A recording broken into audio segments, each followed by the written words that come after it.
I want to welcome one of my next guests. We got Lauren Jbara, host and reporter, Altitude TV, Denver, Colorado Avalanche. She does it all. Lauren, how's everything going? Going well. Kind of crazy in quarantine right now, Yeah.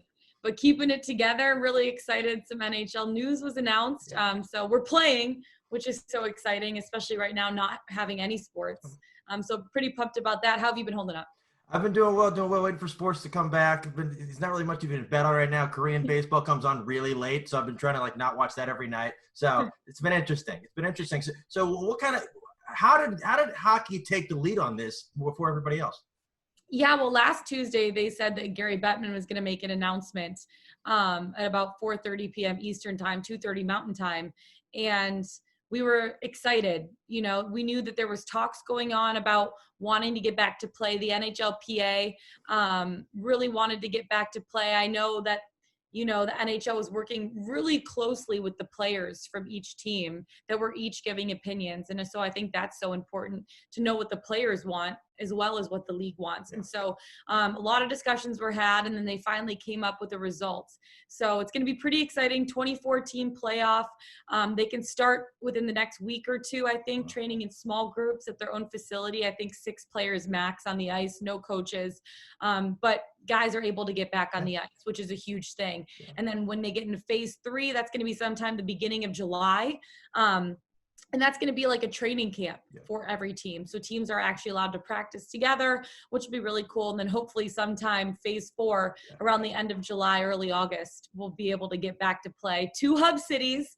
So that's going to be exciting. One for the West, one for the East. Not exactly sure what those cities are going to be yet.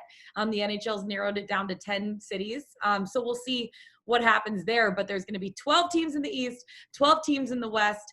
Top 4 teams in each conference play round robin, and then the other ones basically play to play in for the 16-team playoff. So it's going to be fun. It's exciting to, have answers to some of those questions that we didn't necessarily have answers to a week ago, even, a month ago, 2 months ago, since the season was first suspended on March 12th. So it's nice to have some answers, even though we don't necessarily have all of them, just knowing that we are going to return to play at some point. That's pretty exciting. I think it's great, because normally in the summertime, it's just baseball. It's just baseball. And every 4 years you get the World Cup. So then but now, the summer, not much going on. But then in July, we get everything. Hopefully.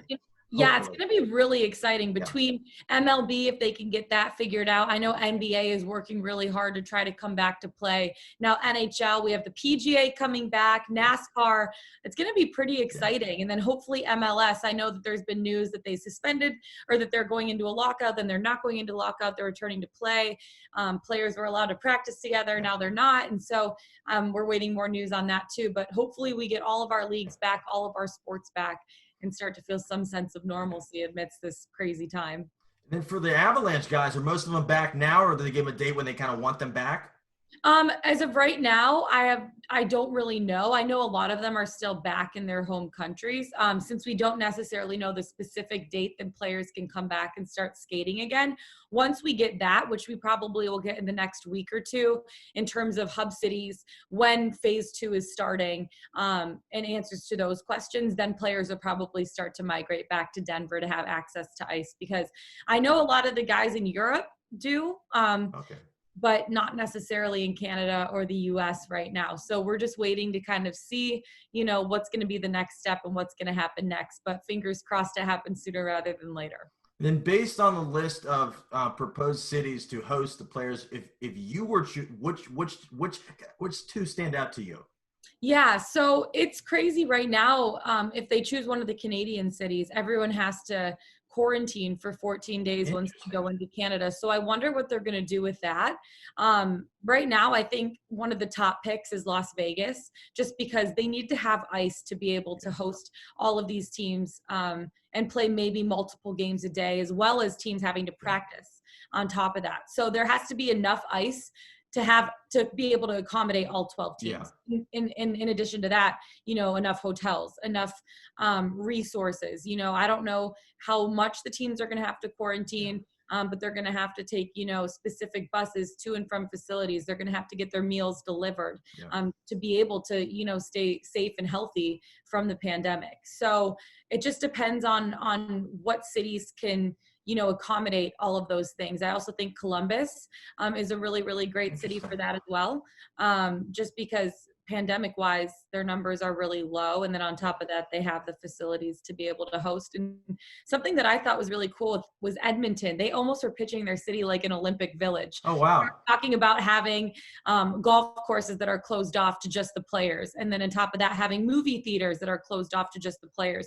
So it's not necessarily they're just stuck in their room rink, because that would get a little bit mundane, especially with everything opening up, and people not necessarily going back to normal, but at least having some sense of normalcy with restaurants opening up and, being able to live at least some sense of a normal life. To ask the players to just do, hotel rink, that would be a little mundane after a while. So what Edmonton was offering was really, really cool. I don't know what cities they're going to pick.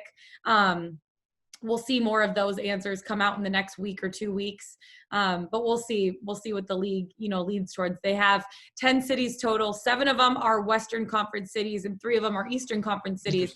And they said that even the Eastern Conference could end up playing in a Western Conference city. So we'll see what happens with that. But I'm just excited that we're actually getting back to play. It's really, really nice to actually have sports, on the horizon. And then I haven't really been keeping up with the Canadian response to all the pandemic. Have they really been on top of it? And is that why maybe they're being considered more than some of the U.S. cities? Well, there still are quite a few U.S. cities that are being considered, including Dallas, Las Vegas, L.A., Chicago, I think is one of them, Columbus, so there are a lot of U.S. cities that are still being considered, as well as Canadian cities. I haven't really been keeping up with, how Canada has been keeping up with the pandemic, but I know that once you go over the border, you have to quarantine for 14 days, before you can come back into the United, or I don't know the exact rules, but I know once you go into Canada, you have to quarantine for at least 14 days, before you're able to do anything. So, that's something to take into account, I guess, when deciding the cities. And have they talked about a date where they'd like to have the season done by? They were saying sometime in October, and then having a month to 2 months off, and then starting next season, the 2021 season, sometime in December. But again, these are all arbitrary dates because we don't even know when we're in phase 2 yet. Yeah. So we need to see when phase 2 happens, and then from there move forward to phase 3, then from there move forward to phase 4, just because it's hard to skip steps, especially when it is such uncharted waters. Yeah, and then are all the players like kind of antsy to get back playing, or are some of them kind of, you think, hesitant with some of the uncertainty?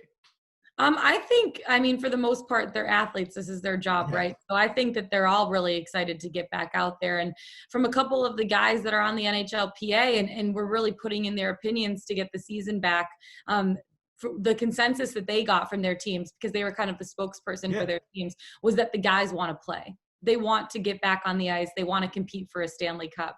And so allowing them to have the opportunity to do that, I think that that's all they want. Obviously, they want to do it safely, right? So I think that the rules that the NHL is putting in place for that are very good, and they protect the players and they protect their health.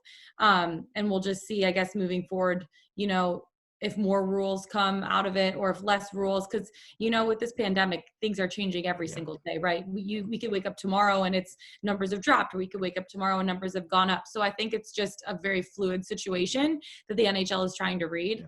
But again, just really excited to get back to play.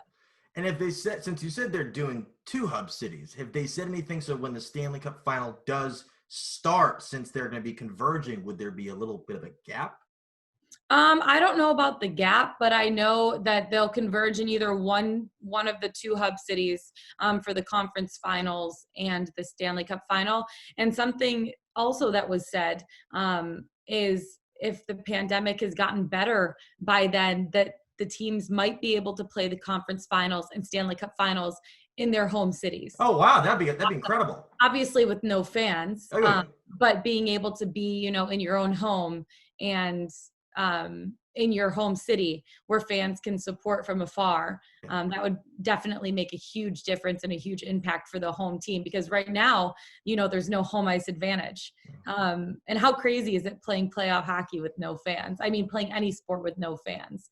So it's going to be definitely an adjustment, but I think it's going to be an exciting adjustment, just seeing, how teams, how people, how players, how leagues are coming together, especially during this, time where we don't have answers to a lot of questions, just to be able to see how they can respond. And it's going to be one of the most, I think, exciting playoff rounds or playoffs yet, because 24 teams, first of all, you have 24 fan bases involved, which is awesome. And then on top of that, it's like, we haven't had sports for so long. People are yearning for something to watch. People are yearning for that competition. So it's going to be really exciting once they actually return to play. I think fans are really looking forward to it. Have they talked about how they're going to kind of do the scheduling? If they're just going to start like just games all day? If they said anything with that? I have no clue about that. Yeah, no. No answers to that. That'd be cool, though. That'd be cool. They just wake up hockey, go to bed hockey all day long. Yeah. I know there might be multiple games per day. Nothing, again, we have to move one step at a time. So first into phase 2, then phase 3, and then phase 4, which would be return to play. Absolutely, absolutely. And I saw that they've already kind of talked about all the numbers of the tests they're going to be getting. They've really been on top of this, and really basketball and baseball, I guess their negotiations are the ones been kind of crowding the news, but hockey's behind the scenes has been getting everything done, and they just kind of skipped the crowd. Yeah, they really have. And I think it's cool too, because the league has really been working closely with the players. And I think that having that, conversation with them from day one, and the players tell the league what they want and the league tells the players what they want, and just having a conversation, again, communication is key, right? So seeing how close that relationship is between the players and the league, it's something really cool to see. And you see how quickly they get things done, just being able to have those conversations. How excited are you to hear a puck drop? Oh, you have no idea. You have no idea. It's going to be so awesome. I can't wait to get back. Absolutely. Absolutely. Well, thank you so much for chatting for a few minutes. For people that don't already follow you, how can they find you on social media? Yeah, just Instagram, Twitter. It's just my name, Lauren Jbara. Would love to chat with you if you want to talk hockey, sports, life in general. We don't have much going on right now, so I'm available.